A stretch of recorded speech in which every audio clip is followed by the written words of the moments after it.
Hi all, welcome to Design Jam 2021. This was a virtual UX hackathon which was organized by the National University of Ireland, Galway, in association with Empathy Jam Galway. Our team participated in the virtual event on 13th November. Our team, group number 14, comprises of Dinesh, Pratiksha, Vishal, Virat, and myself, Pujita. The day started with the introduction of the Design Jam. They went on to explain the user research and how to empathize with the users and what they think or feel. They provided us with a challenge to consider a stakeholder's connection with the blue spaces. Then we were divided into breakout rooms and a group research and identify the stakeholders. Later on, the speaker explained about the design thinking and prototyping. After that, we were given time to create a prototype and find the solutions. In the end, we presented ideas and the prototypes. As mentioned previously, in the jam session, we were given the topic of blue spaces. In this, we had to develop a solution in which the stakeholders interacted with the blue spaces, and the stakeholder we selected was scuba diver. As we felt that many people of all ages are involved in trying this adventurous water sport, and we should make it easier for them by providing the optimal solution. As scuba divers descend into the depth of the ocean or sea, they could be considered as a stakeholder with a strong connection to the blue spaces. This is our team working on the day of Design Jam. These are the moments captured while we were researching the stakeholder. Now we will understand why we chose the scuba diver as our stakeholder. It is the most effective way to keep our body fit.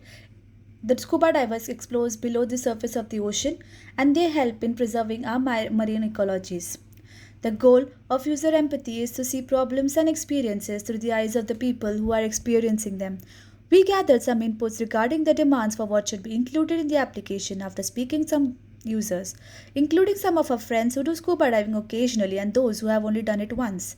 We decided to make a low fidelity prototype for the session. The prototype can be sketched on paper with a pen to get real time feedback from users and make changes to the prototype in a matter of hours or even minutes.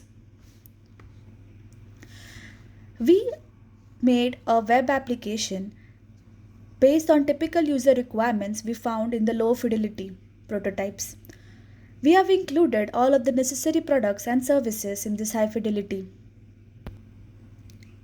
We have provided the user with both options like sign up and sign in. By signing up and booking a time slot allows the user to gain access to the various services and various products. All of the user's personal information as well as emergency contacts can be collected on the booking page.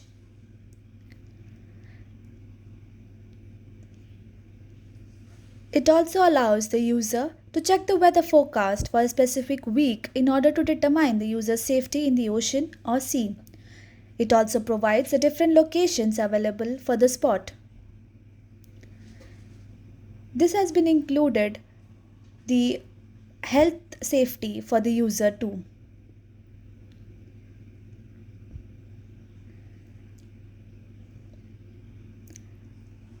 In this web application, the user is given access to buy the equipment and kit as per their needs. The details and specifications can also be mentioned briefly. The users, depending upon the experience they have in scuba diving, can select the programs which is available. For the beginners, they can choose the introduction program, and for the experience, they can choose the knowledge about the ocean or sea. On the day of Design Jam, we learned that finding the root problem is more important than finding the solution, and clear thinking is needed instead of making the assumptions. User expectations should be satisfied. Users should be allowed open questions to express their ideas and opinions. The way questions are asked influence the quality of answers received. Low fidelity prototypes work best in the early stages of designing. We thank all the speakers and mentors for offering advice and support throughout the day. These are some of the reference sites that we have used for making this video. Thank you for watching.